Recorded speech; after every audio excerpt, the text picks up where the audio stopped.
And hello, ladies and gentlemen, and welcome to another edition of the Kent Holste Podcast. I'm so glad that you decided to click this link and join in the conversation, as today we are going to be talking about something that I think a lot of people go through in their life, and that is dealing with grief. You know, as we all have seen as of late, there's been some significant people that are famous that have lost their lives. More specifically for me, the biggest one has been NASCAR Hall of Famer Greg Biffle. I'm a huge YouTube watcher, obviously. And one of my favorite YouTubers is Cletus McFarland. Now, I've always been a huge NASCAR fan, but I never was a fan of Greg Biffle. I enjoyed watching him along with all the other NASCAR drivers, but I wasn't really a fan. I was more of a Dale Earnhardt Jr. fan. I pay attention more to them. But as of late, the last year and a half, as I've watched Cletus McFarland's YouTube channel, I've fallen for enjoying Greg Biffle. He is a great person. He was a great person. He did a lot for people. He had love for animals. He just was a standout guy from what we learned and what we saw from Cletus's channel. But then I started watching Greg Biffle's YouTube channel and just really enjoyed watching all the things that he did. But when his plane crashed this past week, it was definitely hard, because here's this guy that has been on Cletus's channel for the past year and a half, helping Cletus with his NASCAR journey this past year, and really getting out there, making Cletus's name bigger than what it was before. And he helped him with advice. He gave him tips and tools for each race that he was in. It was just an amazing thing. You felt what Cletus was feeling. You felt what Garrett Mitchell was feeling. And yesterday, Cletus posted a video with a montage of Greg Biffle's career as a NASCAR driver, and then it proceeded into his friendship with Greg Biffle. And I couldn't help but, along with probably millions of other people, get a little tear-eyed. And at the end of the video, Cletus ended his normal way and said, but I'm going to add essentially,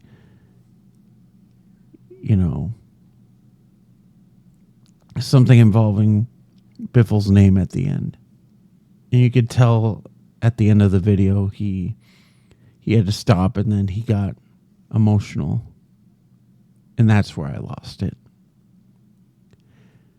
But not only did we lose Greg Biffle, personally, I lost a family friend as well this weekend.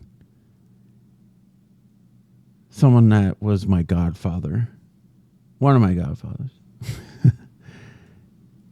And it was tough. Anytime we lose someone that is significant in our lives, it's difficult. We have to sit back and think and kind of reflect. Reflect on life, reflect on the things that have happened. I think of the times that me and my family spent with their family. In fact, he is the grandfather of a childhood good friend of mine. And I think that's why there's so much feelings and emotions involved with grieving. Have you ever been through situations like this where you're down, but you also celebrate the memories, the feelings that you are going through within this situation? You know, as far as our family friend is concerned, they definitely impacted my life. And there's been a lot of people in my life that have impacted me in ways that I can't explain. I think back to my old principal, who we spent a lot of time with their family. And their family is not just good friends, but their family to us. And we just lost his daughter as well, just recently, which has been tough. But it seems like as I get older, the more people that leave and are no longer with us, the more it's getting harder to accept that life is short, even though it's really not. I mean, here I am, 41 years old, and people that are older than me that have been an inspiration or have been in our family's lives, it's been tough. But what do you do in these times of grieving, feeling down? What do you do when your heart is broken? When you just don't know what to do? When you feel like you've lost everything that's important to you, what do you do? Grieving is not easy. It's not something we want to think about. So when it happens unexpectedly, it can leave us feeling like, what's next? Where do I go? What's in store for my life? What's going to happen next in my life? You see, it's more than just thinking positive. It's more than just thinking of the memories and reflecting. It's living in the honor of the people that you've known. If they've left an impact on your life, live out the way that they did. If they inspired you, do the things that inspired you and pass that on to the next generation.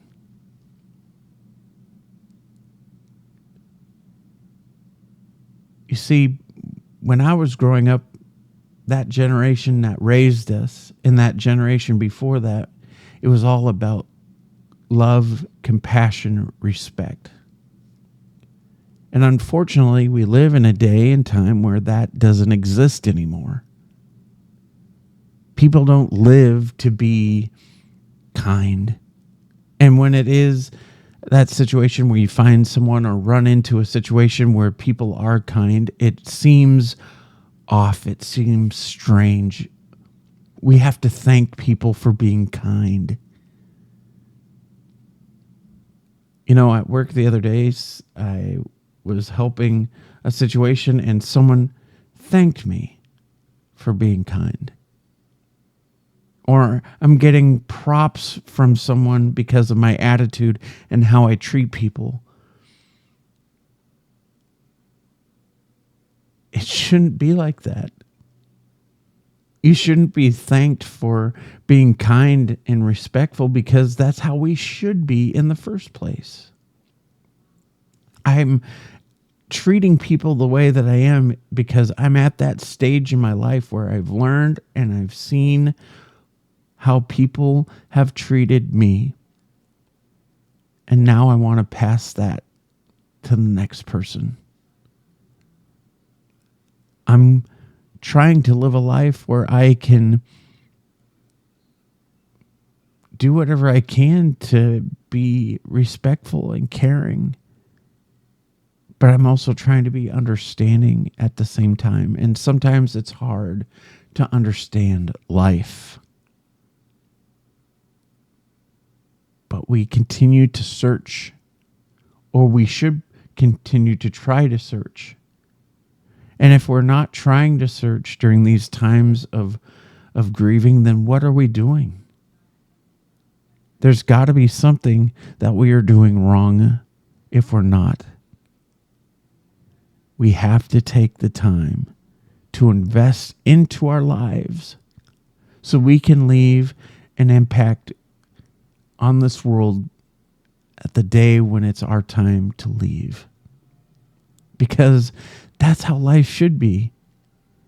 That's how life we need to understand and be like. Because if we don't have that mindset of trying to inspire, to make an impact, then what are we doing? What is our purpose here? We're not here to just take breaths of air to breathe a pointless life. We are here for a mission to be kind, a mission to be loving and caring towards other people. Because look what Greg Biffle's life was like. Look at how the people that I've known that are no longer here have impacted other people's lives. It wasn't because they were being rude or being mean or not being compassionate towards other people. It's because they were doing those things. They were being what exactly God teaches us to be. And these people that I've known, and I've even heard that Greg Biffle was a Christian. That's what this is about. God teaches us how we should live our lives. God teaches us how we should treat other people. It shouldn't be difficult. It shouldn't be hard for us to love and care for people. It's just how we were called to live. So in times of grieving, we need to embrace. We need to enjoy the things that we have come to know and learn from these people. But also we need to be respectful of the people that are grieving, the families, the friends. It's not a time to come out and say, oh, well, after all these years, I'm going to finally speak up and say something about something that has happened. It's not the time or the place to be angry or finally come out with these grievances because they're gone. There's never a time for that. When someone leaves this world, it's a time of celebration. It's a time to know that they are no longer living in pain, living in this earth that has all this trouble and sorrow. They are now in a better place where they can be free and they can be hopefully with our Lord and Savior. So that's why it's important that you have that friendship with God, because I want to see everybody in heaven. I want to go to heaven when my time is done on earth and celebrate with the people that I've missed, but also celebrate with people that I've never got to meet. And that's what I'm looking forward to. So I hope this conversation today has really helped you, made you think a little bit. What advice can you give to people that are grieving? Put that in the comment spot. Join in the conversation. Be a part of this community. And as always, just remember to be kind. And to the people that I've lost, their families, the Ludwig family, to the Coase family, to the Biffle family, and to the people involved in that horrific crash, my thoughts and prayers are with your families. And to the people that I knew personally, the families I know, just know that your family members were important to me in my life. Your family members that we lost here in the last couple months have been an inspiration to my life. And I'm thankful that they were in my life. So if you're listening and you know who you are, thank you for being a part of my life and being such an amazing family to us. And so, as always, just remember, if you like this podcast, please like, share, comment, subscribe, and also share it to people so they can be a part of this community. And if you see someone who served our country, whether it be police, military, fire, or even the hardworking people in our medical facilities, give them a fist bump, give them a high five, tell them how much you appreciate them. You never know how much they might appreciate that one random act of kindness, so do it today. And remember to think and be positive. Do what you can, not what you can't. And I believe in you. Don't you think you should too? And if you see someone that needs help, help them. Don't just walk away and act like they don't exist. Take the time to get to know them, hear their story, let them know that you're there for them. Be that inspiration. Be that community today. Thank you for listening. Till the next time we talk, God bless.